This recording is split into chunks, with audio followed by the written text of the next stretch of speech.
Good morning. Welcome to this webcast, bringing a social, emotional, and cultural lens to pre-service teacher education, responding to new teaching performance expectations. Actually, it looks like we have a typo on the screen. Thank you again for being here and for filling out the poll. My name is Jennifer Wicks, coming to you live from Central Station U Studio here at the Office of the Chancellor.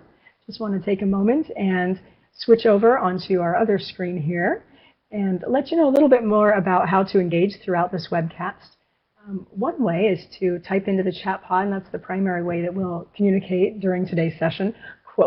Q&A will be at the very end of the session, so please do stay tuned for that. Feel free to type in your comments and questions throughout the entire hour and 15 minutes that will be on with you today. We will have live captions, and a PowerPoint will be available for you to download at the very end. I'd like to introduce our first presenter, Dr. Fred Uwe. He is here in the studio with me today. He is the Director of Educator Preparation, the Co-Director for the Center for the Advancement of Instruction in Quantitative Reasoning from the Department of Educator Preparation and Public School Programs here at the CSU Office of the Chancellor. With that, I'll go ahead and hand it over to you, Dr. Uwe. All right. Thank you very much, Jennifer. Okay, and good morning to all. Okay, welcome to today's webinar on bringing a social, emotional, and cultural lens to pre-service teacher education. The Center for Reaching and Teaching the Whole Child, or aptly called CRTWC, is an organization that takes this systematic approach with a specific focus on bringing social emotional learning skills together with culturally responsive teaching practices. Okay. These teaching practices help new teachers with social, emotional, and cultural lenses that lead teachers to provide a learning environment where students can take risks, welcome mistakes, and support one another. This program is led by Dr. Nancy Markowitz, okay, who is the Executive Director of the CRTWC and also a former professor at San Jose State University. Without further ado, let's hear it from the expert, okay, Dr. Nancy Markowitz.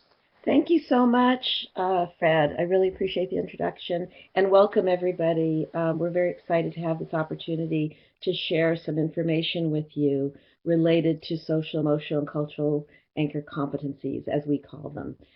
What I'm going to do is to give you a little bit of background on, let's see here,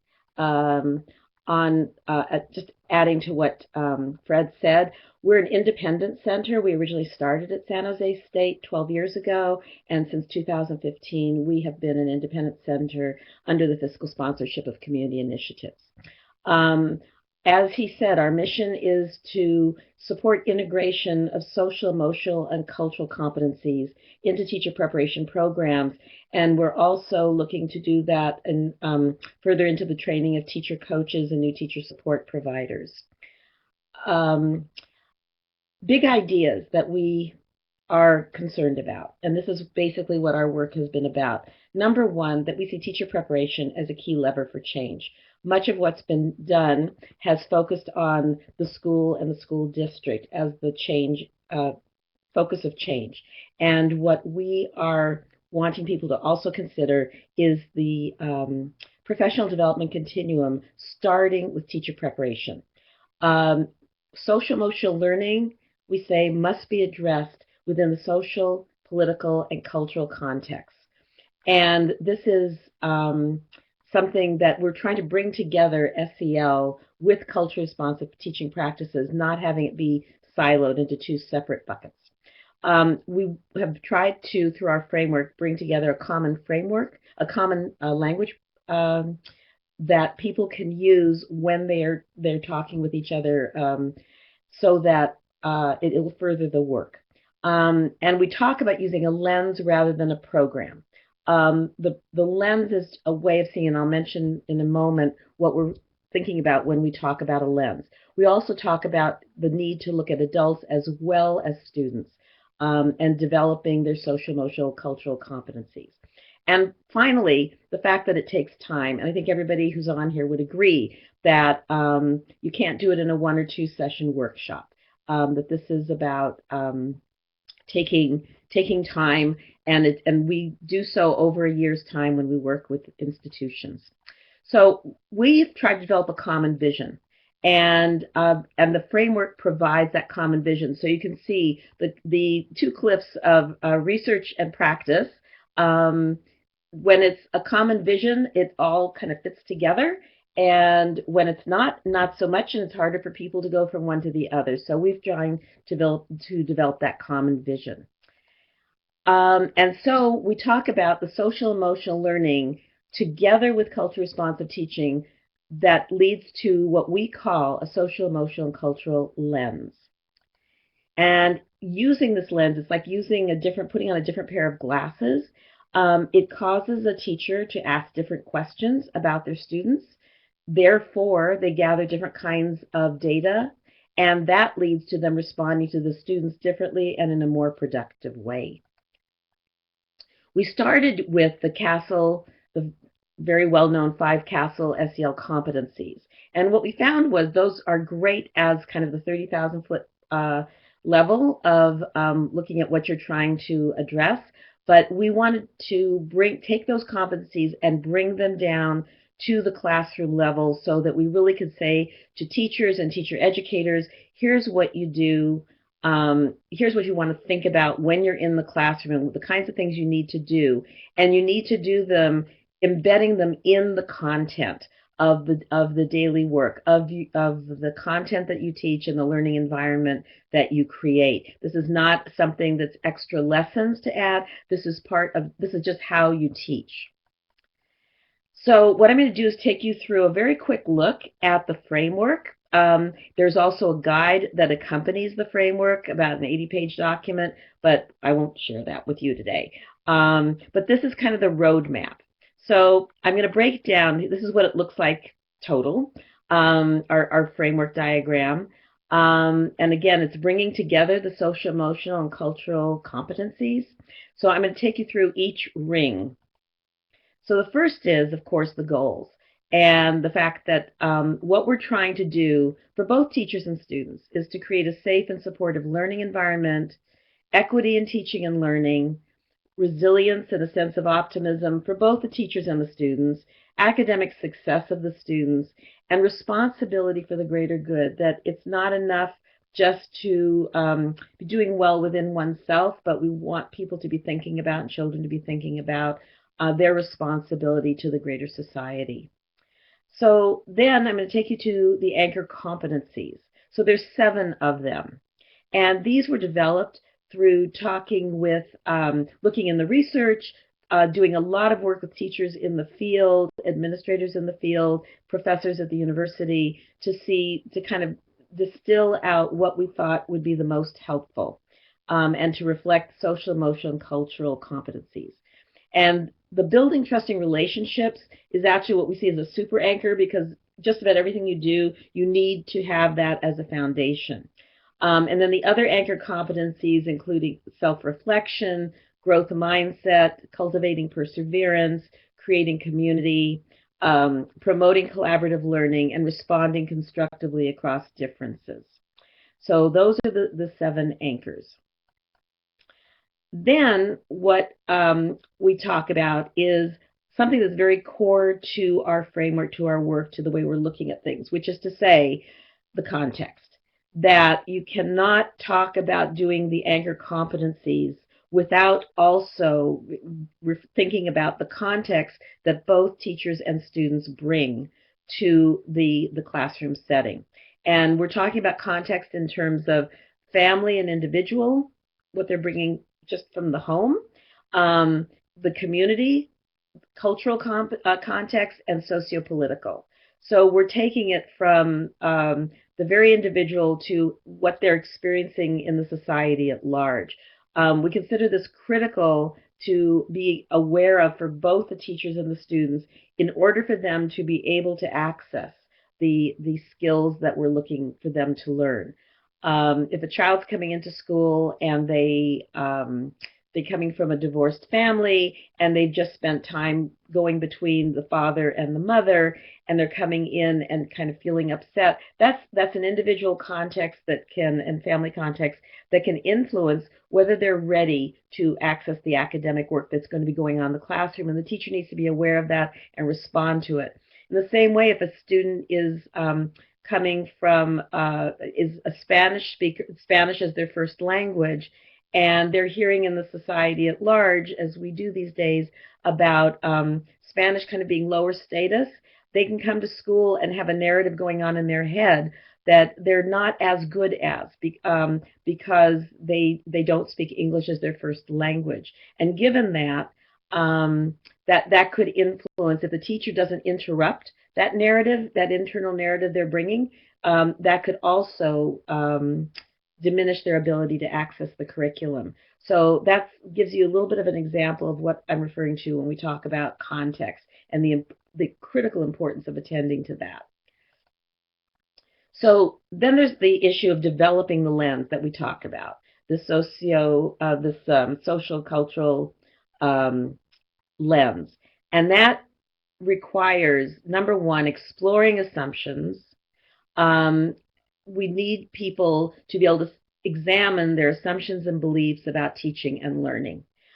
Without doing that, it's going to be, it could interrupt their ability to provide the kind of modeling, practice, and reflection that we would hope they would engage in. The lens requires also extensive modeling, extensive practice, and reflection. So, for example, in teacher preparation programs, if you have a class that examines assumptions, student-teacher assumptions and beliefs about teaching and learning, but doesn't provide examples of modeling, that doesn't provide substantial practice and reflection on that practice, and then continuing to engage in these steps, it is likely when they become a beginning teacher that they're not going to be ready to do that on their own or feel comfortable doing it. We want them to go into their first year of teaching feeling like, okay, I'm ready to do this. I've seen it done well, and I've had some opportunities, extensive opportunities in my program to practice.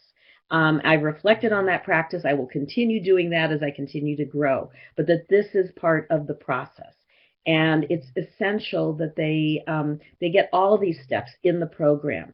And I think oftentimes the practice can be separated from the modeling. It can be practice and reflection will go together, but not necessarily will the student teacher be exploring their own assumptions. So we want all of that to go together. So then you have the whole framework there, and you can see that there are teacher moves, examples of teacher moves. I want to be really clear, it's examples. There's many, many more, but we were very careful in choosing the examples of teacher moves for each of the anchors, that those moves reflect a connection between social emotional learning and culturally responsive teaching practices. There are many, many more teacher moves that one could use and should use, but we wanted to give examples that clearly brought the connection of SEL and CRT together, and that's why we chose these. And you can see, for example, in developing a growth mindset, that you may not be able to see it real clearly, but I'll help you with that. One of the teacher moves is articulating affirming counter narratives.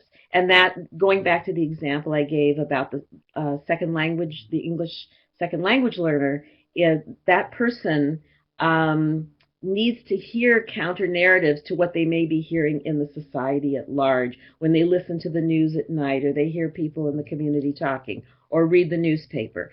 That the teacher needs to be interrupting the narratives they may be having going on in their head and saying, you can do this, and giving them examples of how to do it using children's literature to get them involved in thinking about the fact that there are narratives and counter narratives. So that gives you some idea.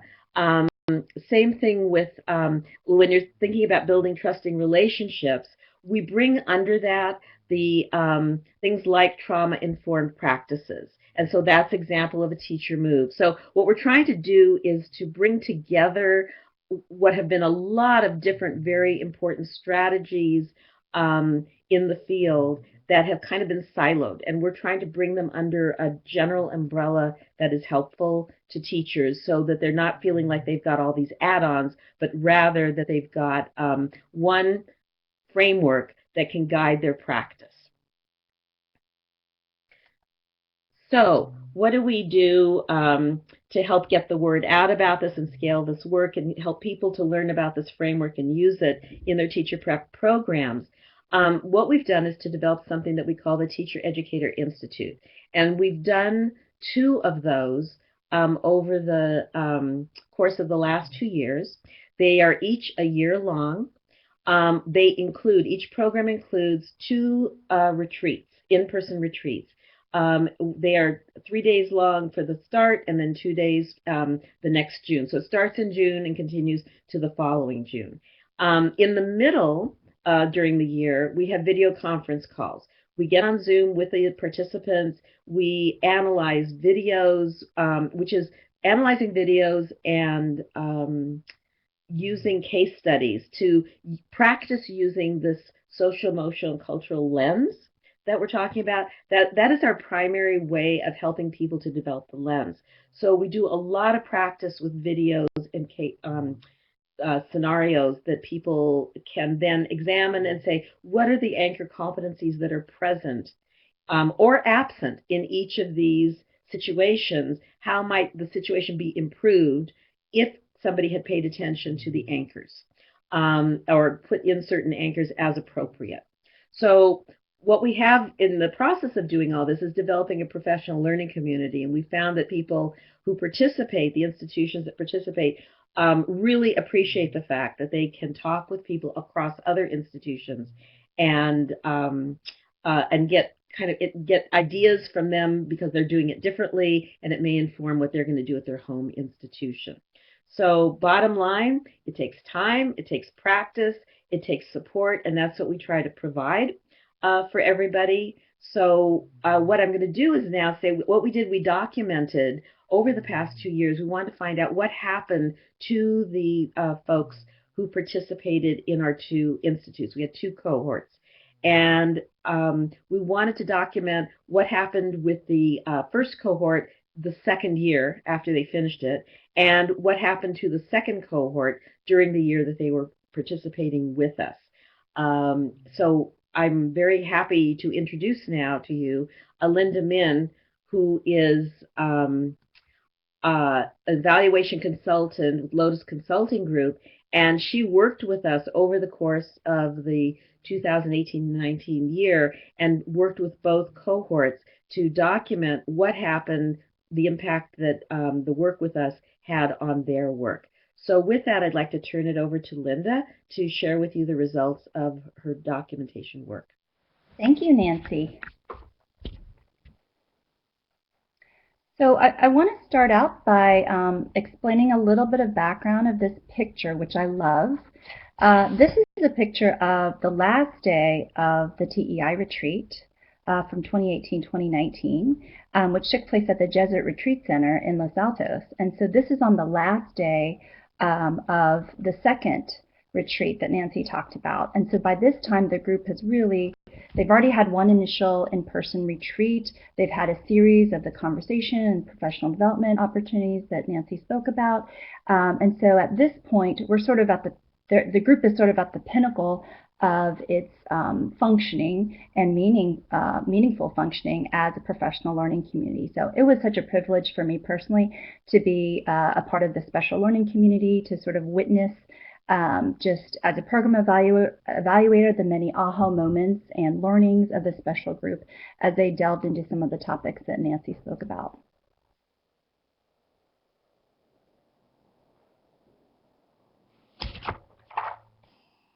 So a little bit on the overall evaluation design of TEI.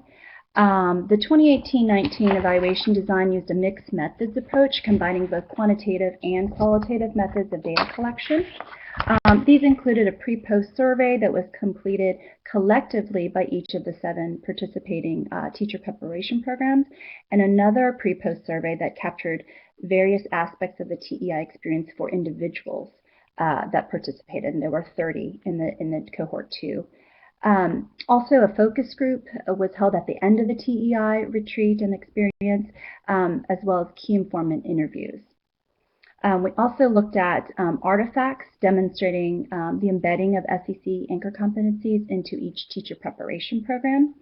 I used an impact framework that tied the results of the evaluation directly from the results of the study to the desired outcomes, which had previously been articulated in the program logic model.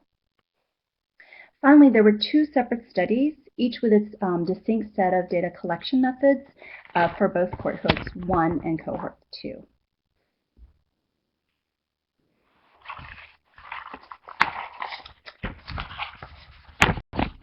So just a bit about the differences between cohort 2 and cohort 1. Cohort 2, which is named cohort 2 because it was the second cohort of TEI in the 2018-19 academic year, included 30 fellows representing 7 accredited teacher preparation programs across the U.S. who participated in the 2018-19 TEI. And these included CSU Long Beach, San Jose State University, Cal State Teach, both North and South, Northeastern Illinois University, UC San Diego, University of Laverne, and University of the Pacific. Cohort 1 first launched in 2017-18 and included 12 fellows representing 5 accredited university teacher preparation programs, including Cal State East Bay, California Lutheran University, Fresno State University, Tufts University, and University of Dayton. The Cohort 1 study was a follow-up study of where the fellows were in terms of their progress in the subsequent months following their participation in the 2017-2018 pilot of TEI. So let's move into some of the findings of these studies. So for Cohort 2,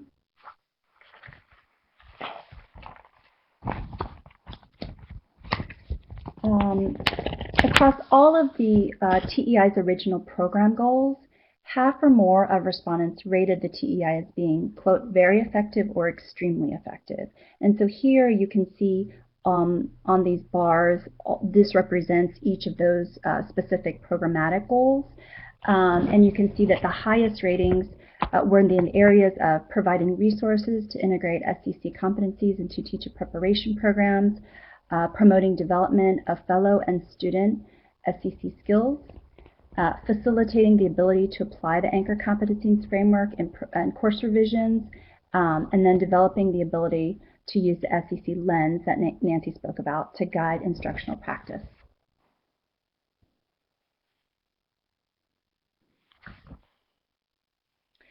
So Nancy mentioned this already, but this is some of the data to support the fact that the learning community was a highly valued feature of TEI among Cohort 2,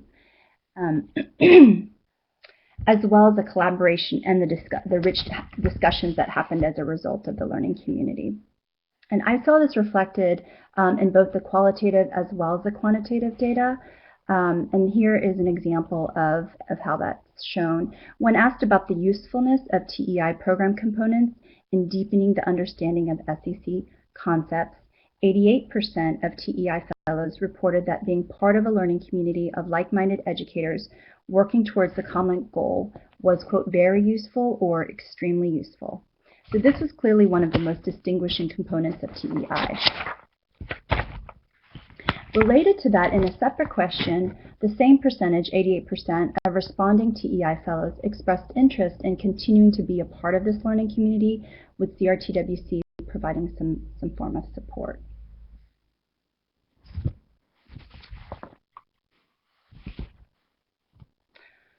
This is a sample of some of the quotes that highlighted the sentiment and that came out in the qualitative questions that were asked on the survey. And I'll read these to you quickly. The opportunity to have discourse with other teacher educators, share ideas, implementation challenges, and successes was very useful to me and our team. The most useful aspect of TEI was the deep collaborative learning from fellows that will lead to collaboration beyond the Institute. And then finally, opening up topics of conversations that need to be addressed and modeling how to have those conversations, making connections with like-minded teacher educators. And those were some of the pieces that were highlighted as far as what they valued in the TEI. So fellows appreciated the chance to collaborate with like-minded colleagues, learn from and connect with others who are doing this work, and have meaningful conversations about SEC anchor competencies.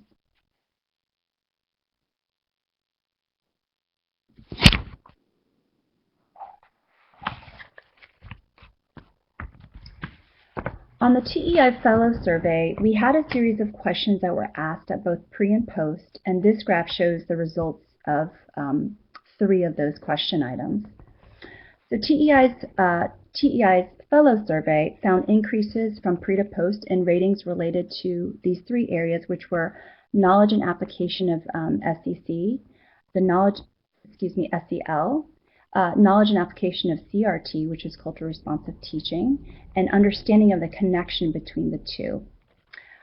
These differences we found were increased. So you can see the blue and then the red, there's an increase from pre to post. So not only were these differences positive, but we also found that these differences were statistically significant.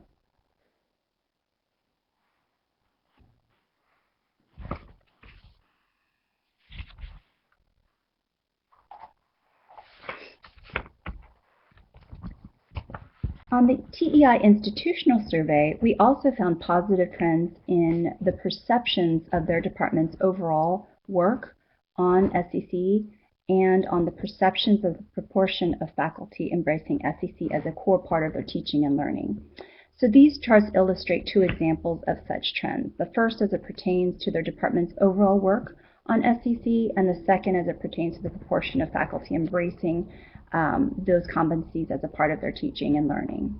It should be noted that the ratings on these survey items were based on the individual's perceptions and not the actual, they didn't actually ask the university members, faculty members. So it was based on the individual fellow's perception. And then also, it should also be noted that the N here is quite small because it's 7, and that's because we had a small sample of survey respondents for that. So this was for the institutional survey, so that was representing, each survey respondent represented each of the participating universities.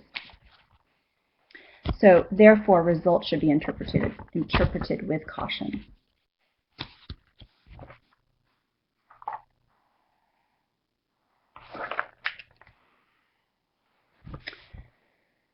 The institutional survey asked respondents the question, in the last 10 months, in what one area has your teacher preparation program made the most significant progress on its SEC work?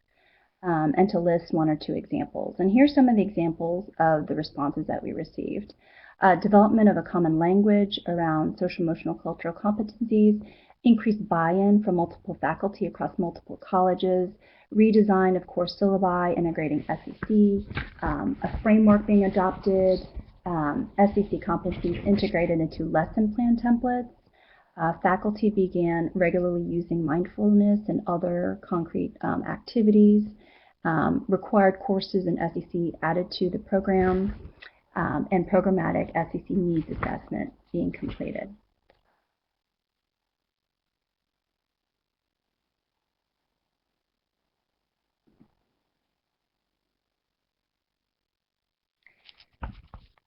When we asked fellows would they recommend TEI to other teacher educators, 96% said yes, which was all but 1.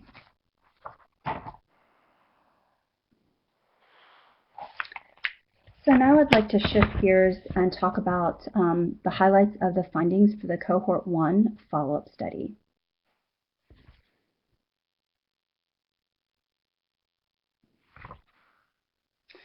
As a reminder, there were 5 universities that were represented in the first cohort of TEI.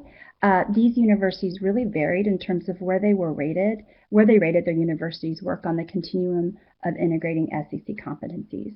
3 of the 5 rated themselves as a 3, or aiming to integrate SEC competencies through their program and taking some steps to get started. One said that they had a few disconnected SEC efforts, and still another described themselves as having started to make SEC as a core theme of their program.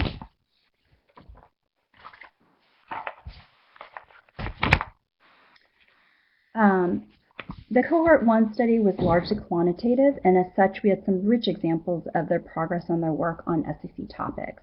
At one university, 2 fellows were successful at presenting professional development sessions on SEC competencies and the application of these using the framework at nearly every faculty meeting. At another, despite tremendous situational barriers and challenges, including a local shooting that affected their school community and then immediately local fires that caused staff and students to evacuate, they still managed to push forward with efforts to start a series of professional development sessions on SEC competencies among a pilot group of 5 to 8 supervisors.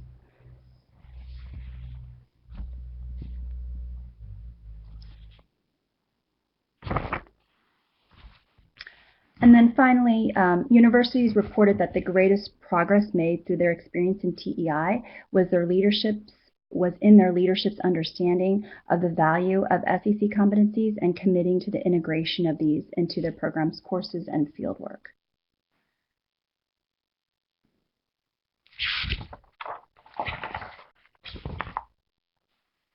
Amazingly, across both cohort studies, we found what I call key leverage points, which are the critical components that provide the context for which institutional change is possible within teacher preparation programs.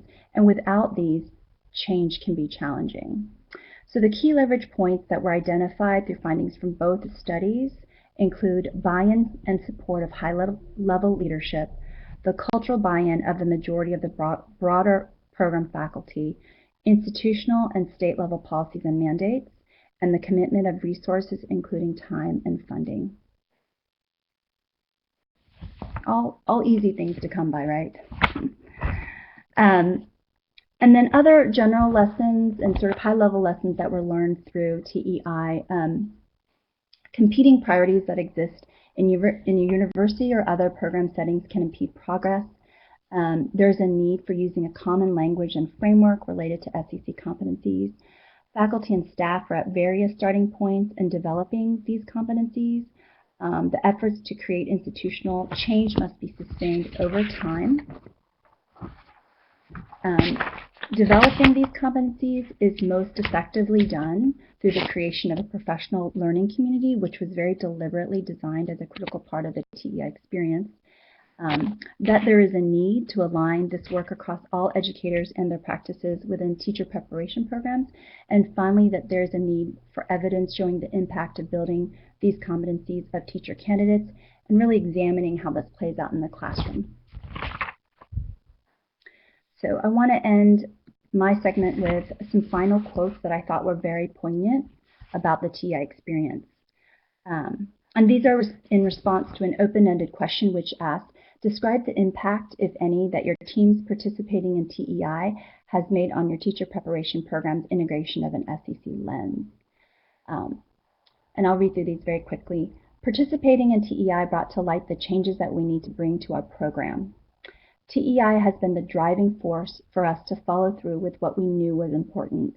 It helped us formally address SEC integration into our program. And then finally, TEI was powerful, transformative, and educational. It achieved its goals and inspired me. So with that, I would like to turn it over now to Kirk Kirkwood, who is the Southern California Regional Director at Cal State Teach for CSU Los Angeles. Thank you. Thank you, Linda. Absolutely. And welcome, everyone. Thank you for having me. My name is Kirk Kirkwood. I'm the Southern California Regional Director for Cal State Teach. And a little bit about our program. We are the California State University's online teacher prep program. And our emphasis is on innovation and technology. We offer 2 credentials, the multiple subject preliminary and the induction program for candidates to clear their credential. Our candidates live throughout the state of California, so they reside in our faculty, reside in Northern, Central, and Southern California. So you can imagine that we have a diverse array of candidates with different needs and a diverse array of faculty who bring a different lens and perspective to the table.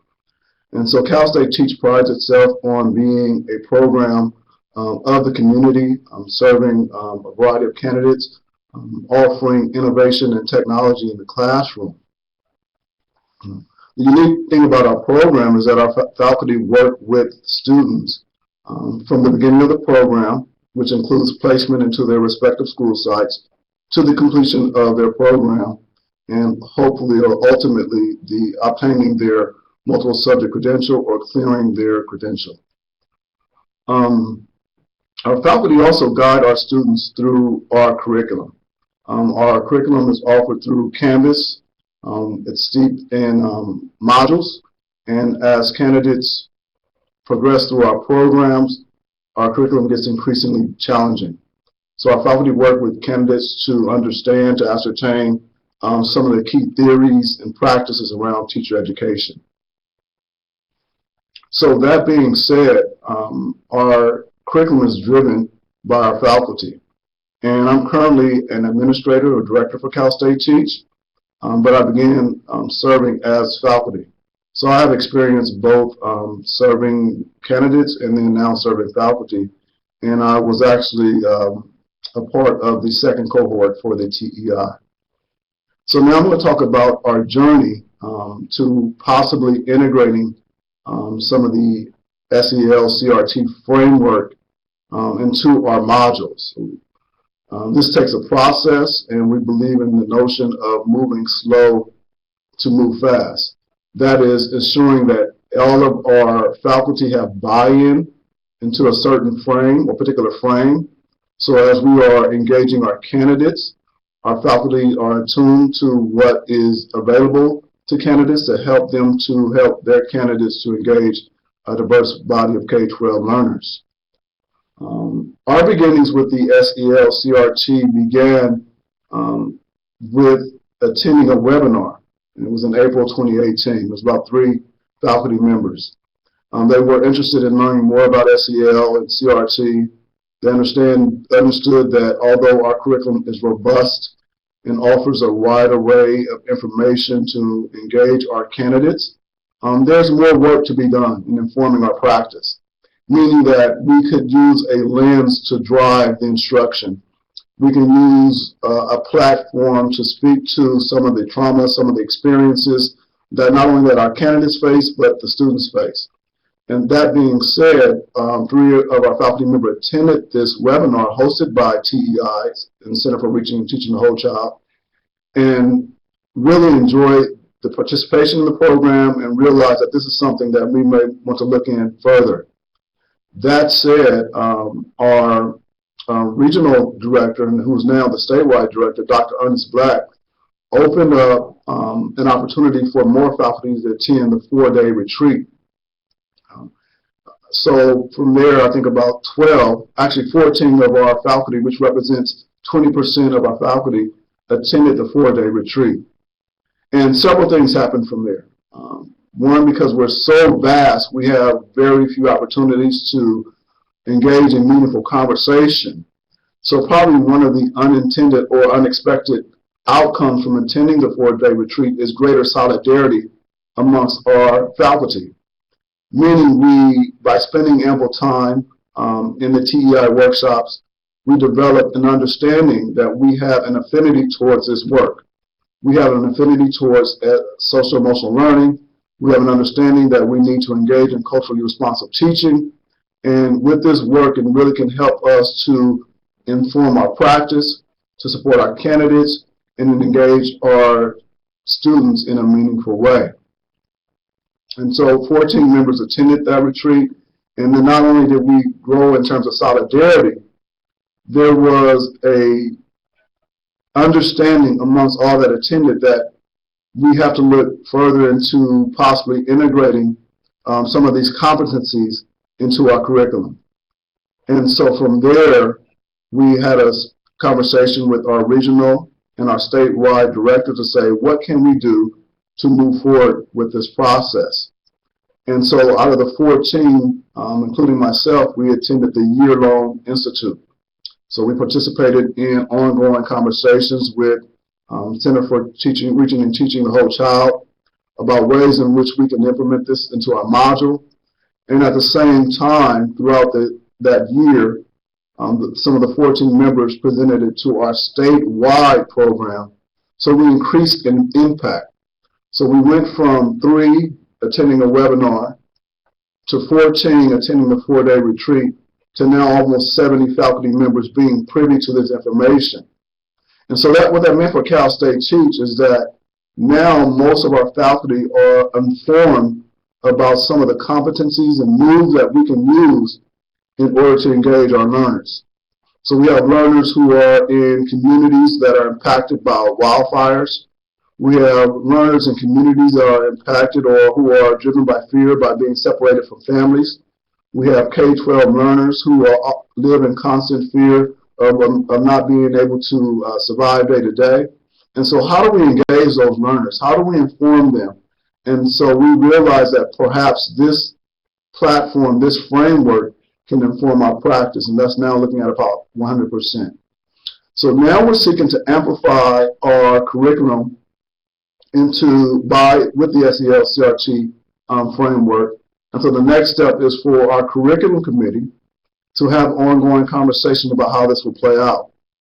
And then one thing that came out of this is that our curriculum committee decided, you know what, not only do we want this to be integral to the work that we do, as we are expanding our work, as we are developing and editing and enhancing our work, we would like someone with the SEL-CRT experience to join our curriculum committee. So as revisions are taking place, as edits are taking place, we have someone with this lens to inform our work. And as our work is being informed and our work is being influenced, we're actually tapping into the resources that exist within our community, but also we are becoming increasingly more relevant for our candidates and more relevant for the students that our candidates will help to inspire and empower. So the next step now is possibly looking at spring 2020 about ways in which we can integrate SEL-CRT into our framework.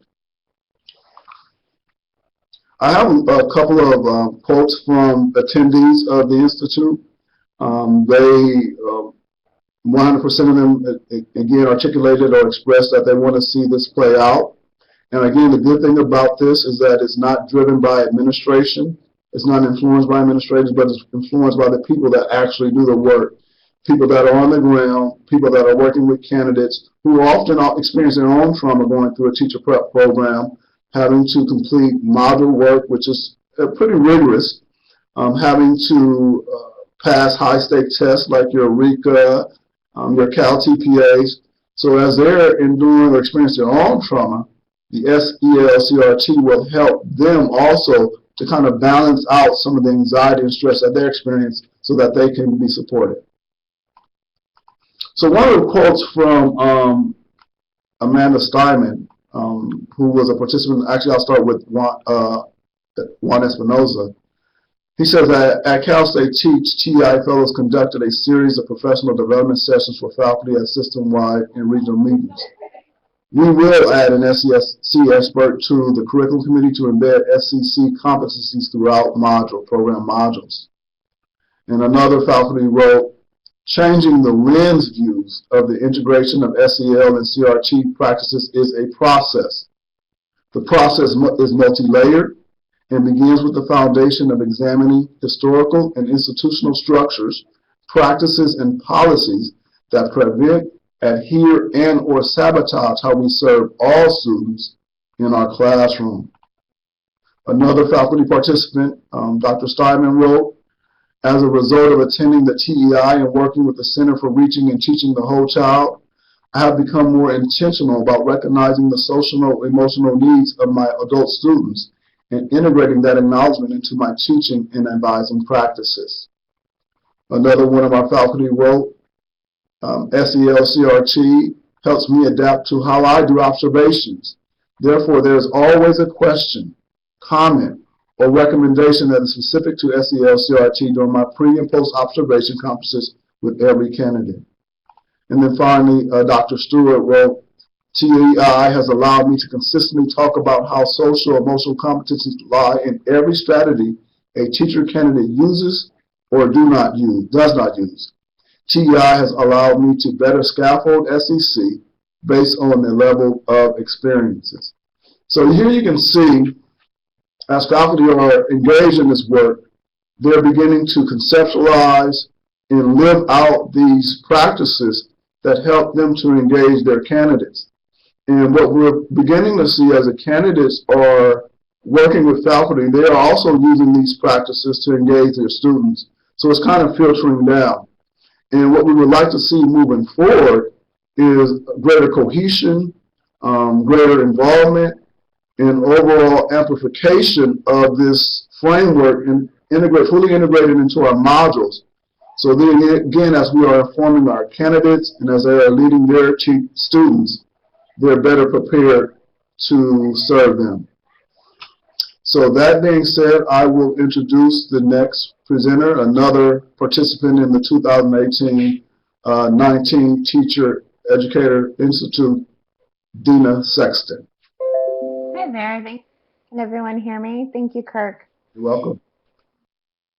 So thank you so much for having me in this webinar. My name is Dina Sexton. I'm the Field Experience Director at San Jose State for Elementary Education. And what that means is that I support and develop partnerships with all of our local school districts and school sites. And I actually focus much of my time on supporting our supervisors in their work in the field. And I was, as Kirk noted, I was part of TEI cohort number 2. Before I actually talk about what I'm tasked with talking about today, which is the integration of the SEC framework and field work, it's important for me to note that being at San Jose State and having had a long relationship with Nancy and the Center for Reaching and Teaching the Whole Child, we've actually been at this work for a while. So the work that the program took on to understand and integrate and address the competencies was really shared across the elementary program, and I think it's pretty evident in many of our courses. It was a long process, so I think everyone has really spoken to that, but it is, the first year of kind of grappling and integrating and starting to understand how to integrate, but then beyond that, it's the refining and adding and addressing that happens over time. So I would argue that even as you integrate, or as it's been integrated at San Jose State, it's an ongoing process. As the people in the program change, the faculty members, students change, state requirements shift, everything becomes a kind of opportunity to revisit and improve the work we've done so far. And the process that we undertook was actually written up and published recently in an article titled Trust Your Team. It's in the fall 2019 special issue of Teacher Education Quarterly. But my piece of the puzzle is really focusing on field work. And part of what I've taken on is to figure out how to build from the great work that's already happened in the coursework and integrate SEC into the field work, into supervision practices. And the way that I will talk about that today is first to just note and acknowledge the challenges that we have and many other programs have, and then describe some of the ways we address those concerns. And then I will try to lay out some areas where we're currently working or where we see the work going specifically for the field. And just as a point of context, so we're at San Jose State, which is, we broadly cover all of Santa Clara County and in some of the outlying areas. We have about 100 to 150 candidates in the field every semester, and we place at about 20 different school districts. So it's a large scale, and there's a lot of potential for inconsistency across sites, which is actually what makes doing this work and focusing it in on supervision, I think, so critical. And it's also important to note that the kinds of schools that we're in really run the gamut from urban to suburban and also rural sites. So we have, again, pretty large spread. Let me go ahead here in a second. So, oops, apologize. So there are some real barriers to implementing anything, right? Because there's often a real or perceived disconnection between what happens in university coursework and then what candidates see in the field. And I think that's been pretty true for teacher preparation probably since the start of teacher preparation, that even if, that the candidates at least perceive there to be some kind of a disconnect at times, and that for the fieldwork specifically, the structure of supervision at San Jose State, and I imagine most universities, is that it's often a temporary position, supervision itself, and that sometimes the people who do that work have been minimally integrated into the broader program or department. So it really sets up some challenges and questions around how we bring something as large and important and in some ways unwieldy as SEC to a sometimes shifting workforce where there are often kind of bumbling and senses of disconnect, right? And then another key interesting things about supervision itself is, and something that we've learned from just talking to a lot of candidates over the years and working pretty closely with supervisors, is that supervisors can often be perceived as gatekeepers to the profession. So even though they position themselves as mentors and support, definitely at San Jose State, there still is this long-standing perception for some candidates that the supervisor is a potential barrier themselves to the profession. So in my work, what I focus on is how to align practice and actually really reduce the isolation of supervision while maintaining the autonomy of the work. So one of the primary ways that we've worked on that for the field at San Jose State is to try to just address the isolation of the work. So I'm just going to go through some of the things that we've done. If questions come up, please feel free to note them, and we're going to try to get to those later. We have monthly supervisor meetings, and what we did is a kind of simple tweak. We added lunch to those meetings with generally unscripted time. And what this small piece really did is it allowed the core of supervisors, again, a very autonomous field-based job where they have limited connection in many ways to the campus itself, but it allowed them time to come together, and they developed over time into what it could clearly be called a professional learning community.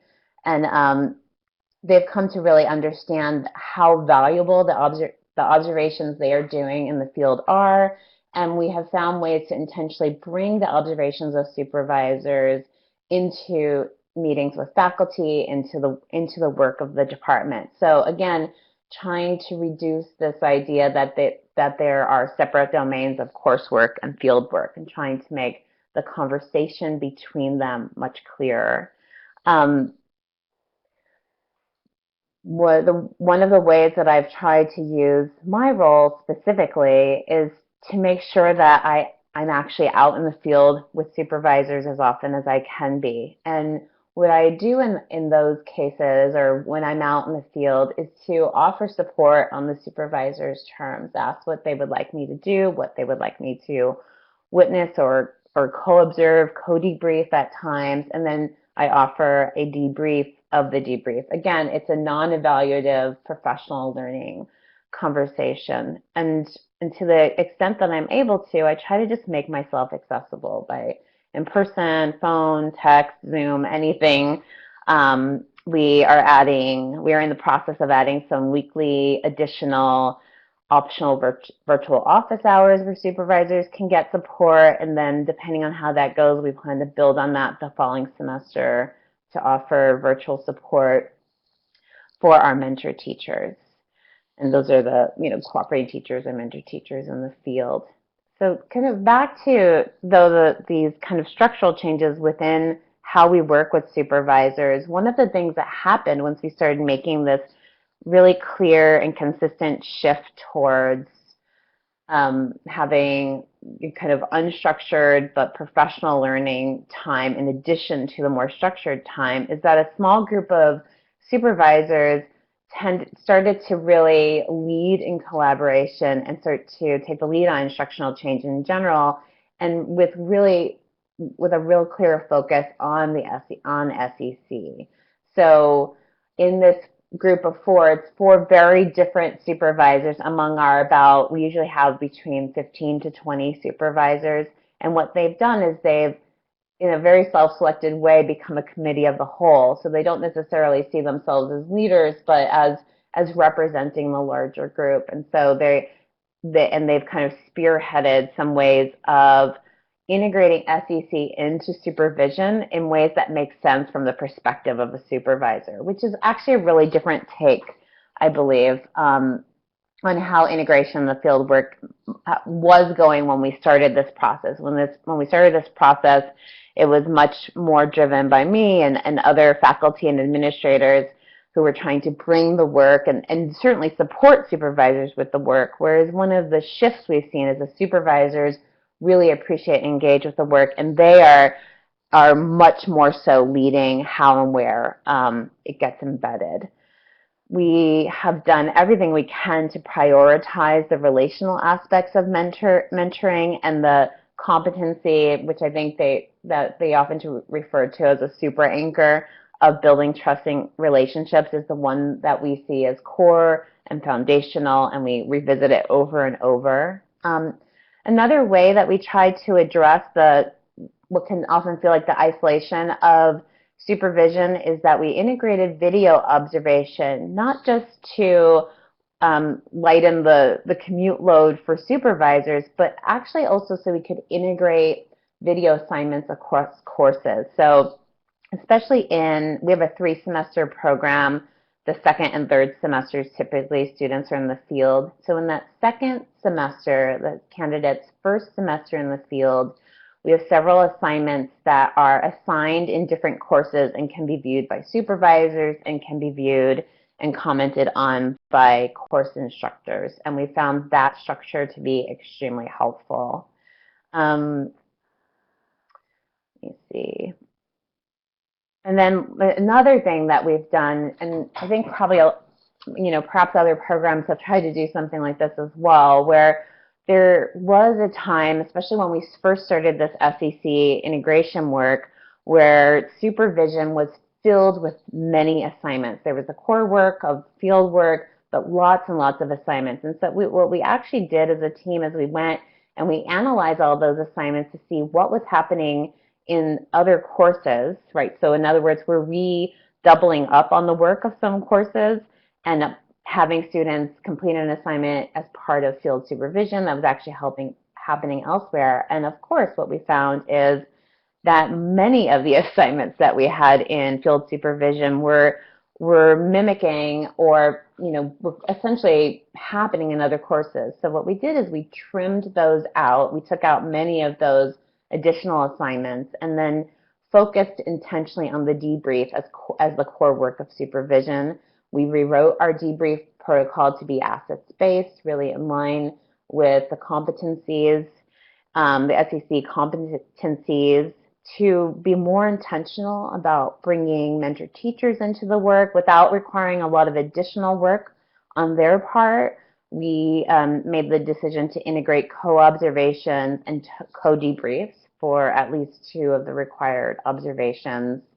And we have a reflection process after lesson debriefs, and we rewrote the reflection questions to also more clearly address SEC. And the goal throughout every one of the changes we've made is to and make sure that the way SEC comes through to candidates, at least in terms of fieldwork, is not additional, but it's integrated. So while we started from a place of adding SEC and having, checkbox, did you address this and how did you address this?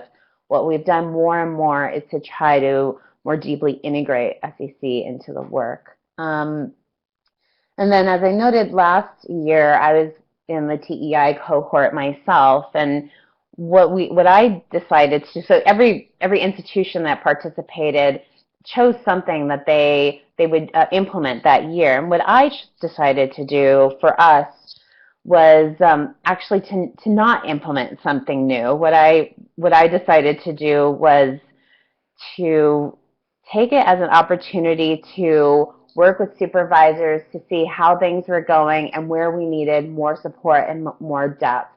And I developed an opt-in group, so it was optional. It was not funded by the department or anyone else, and I offered it to all. I think we had about 20 supervisors.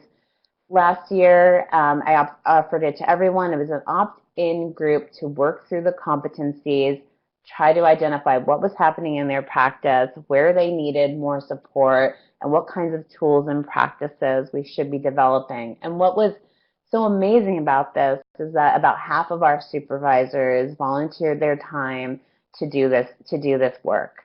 And then what we found is kind of what I mentioned already, is that trust is critical to the work of supervision. And so in one way or another, even though we were looking at different competencies each month, we returned back to this is kind of the super anchor. It became a practice group, actually, that was really focused on building and rebuilding trust with candidates. Oh, sorry, I didn't change that slide. So those were some of the things that we did. And of course, there's a lot more left to do. So what we're trying to prepare for right now is the next integration or iteration of this work, which to focus much more clearly on racial awareness, competency, and communicating across differences.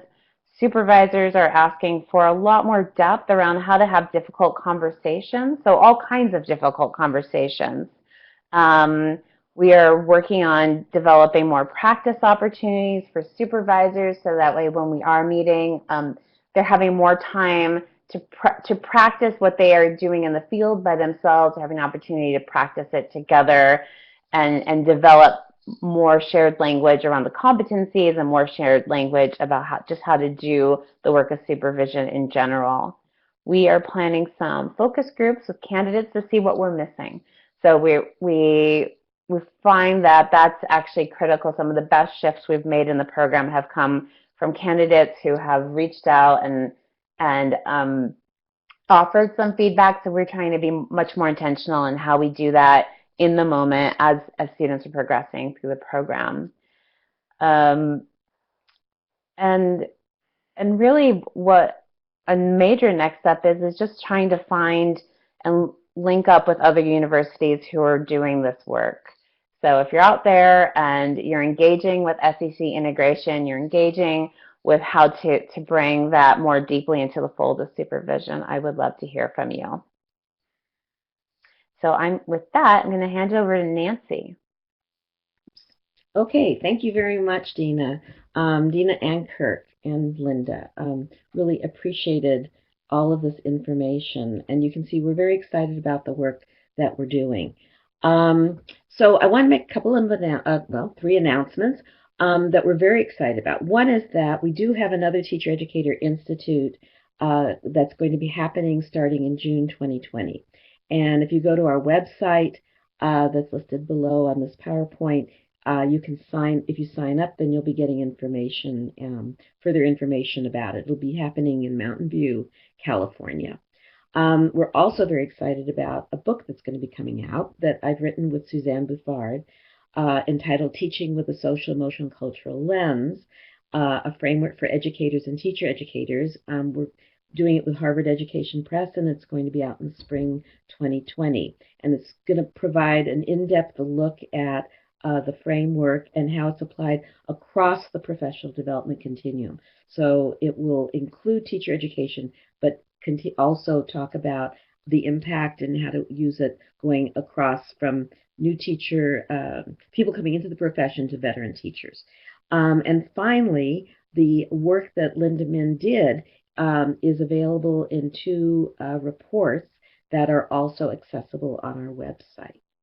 And with that, I'm going to turn this over to, I'd like to mention one more thing, and that is, and it's related to what Dina was just talking about, and Kirk, and that is that we've been working with cooperating teachers as well, and so we've developed sessions, a series of sessions to work with them so that when we think about that bridge that we want to have be built with a common vision, we want cooperating teachers to also understand and be able to use the same language that's being used at the university and with teacher candidates.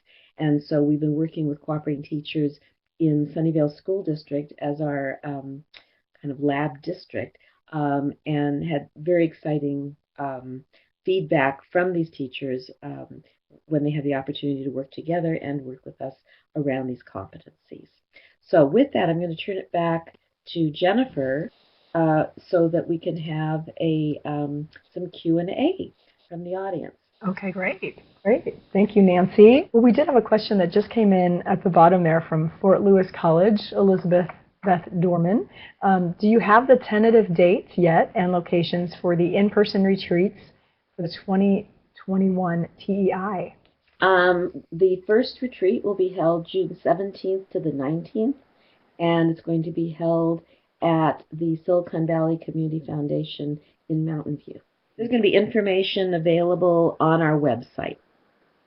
Okay, so great. If you go to the website and you subscribe, you'll be getting all of the updated information on it when you can sign up for it, etc. Okay, and maybe we can ask someone to type in that website into the chat pod just so it's handy for everyone to access very easily. And I have a question here. We can direct this one to Linda. What were some examples, and Linda, please bring on your webcam and your microphone. What were some examples of strategies that TEI fellows used to build social, emotional, cultural competencies into their teacher preparation programs? Some of the strategies that were noted were creating new courses or revising course syllabi and curriculum to integrate social, emotional, cultural competencies, creating new or revised tools and templates that promote the integration of these competencies into teaching and learning. For example, observational tools for the classroom, lesson plan templates, etc. Providing SEC training or support to faculty, supervisors, or cooperating teachers, professional development type of SEC training. Creating and convening formal or informal committees to discuss and work on the SEC competencies, adopting a framework, which I'd mentioned before, and then assessing the needs and practices. So some folks sort of needed to start with kind of a baseline understanding of where folks were in terms of their own understandings around SEC competencies. So needs assessments were another example of strategy. And I know you've seen some of the comments in the chat pod. I think those are more comments versus questions. So I'll go back to another question that came in from Elizabeth at Fort Lewis College, just wondering as a follow-up, how about dates for the 2021 retreat? And Nancy, you probably have that information. Right. Well, we started with June 17th through the 19th. For the initial retreat in 2020. Okay, I hope that answers that for Elizabeth. Or actually, I think it'll be the same dates the following June in 2021 for the final retreat. Okay, great, thank you. And just one last question. I know we're starting to come a little close to our time here. For Nancy, how can the Anchor Competencies Framework help teacher educators address the social, emotional, and cultural competencies in the new TPEs?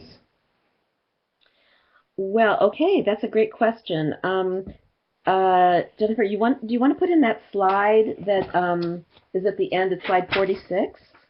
Yes.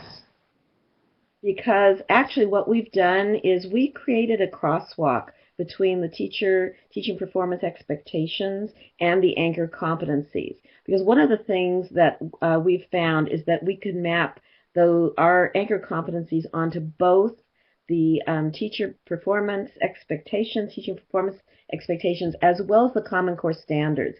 And so we have actually done that. If you look at just as an example, and this is we've mapped it onto more than just TPE 1, but you can look at that and see that in applying knowledge of students, that first one, that the SEC anchors, and we put anchors and some of the teacher moves that you would include, building trusting relationships, fostering self-reflection, and creating community, are necessary, are foundational for teachers to be using in order to, when they've got the learning about the knowledge, learning about the students, and helping them and using their funds of knowledge and their language, etc. So we've done this with all of the TPEs that we kind of created a framework to look at the connection between these, and you can find that on our website. Also, when the book comes out, we'll be dealing more with that. Let's see, Andrea is saying, great to see the crosswalk to the TPEs, and the crosswalk will make the TPEs more concrete and more clearly focused on SEL and culturally responsive practices. Mm-hmm. Yes, that was our effort. That was our intention to do that. Thank you, Andrea. And I know you had another slide. Did you want to touch on this as well, talking about the anchor competencies framework? Right, this is the Common Core Standards. And just for example, because usually social emotional learning gets just sidelined to either classroom management classes or child development or something like that. And we want to show how, for example, in math practices, the Common Core 2 math practices. So, for example, make sense of problems and persevering in solving them.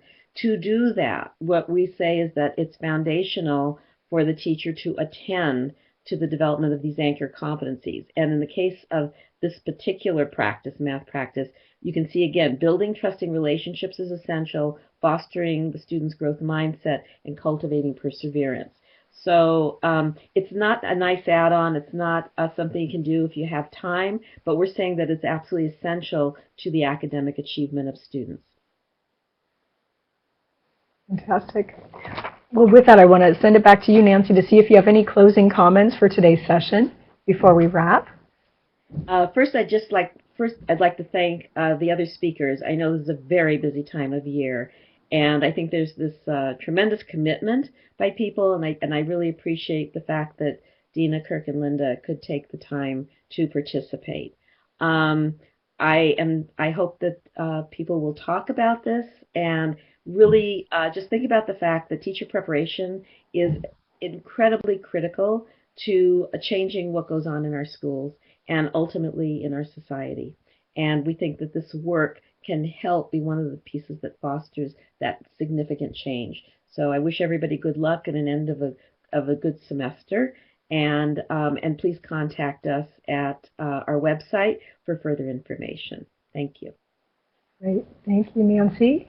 And I want to make sure before we do wrap that everyone knows you're able to you're welcome to download, rather, the PowerPoint from today's session in PDF format.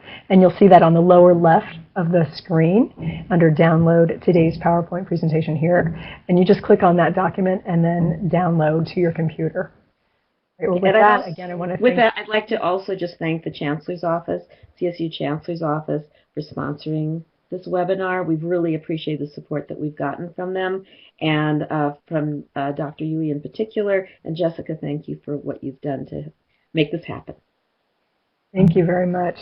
All right, and with that, we'll wrap today's session. Have a great Friday and a really nice weekend, and we'll see you again on another CSU webcast. Thanks, everyone.